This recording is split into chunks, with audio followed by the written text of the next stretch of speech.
Hello everyone and welcome back to another video from Finance and Crypto Guide. In this video, I'm going to show you how to log into your existing account on Morgan Stanley. So let's get started right away. First of all, open up your web browser and then in the address bar type in morganstanley.com and press enter. You will then be taken into the official Morgan Stanley website. Now in order to log into your existing account, hover over to Client Login and then click on Morgan Stanley Online. You will now be taken into your login portal. If you wish to use any other login portal, you can click on the other login sections within the drop-down menu from the homepage.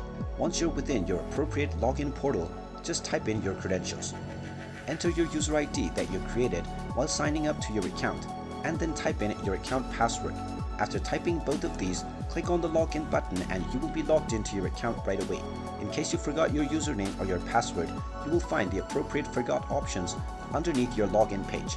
And there you have it. That is how easy it is to log into your existing account on Morgan Stanley. If you find this video helpful, make sure you hit that like button and subscribe to our channel if you haven't done so already. Also ring that notification bell to never miss another update from us. Thank you for watching and I will see you again in the next video.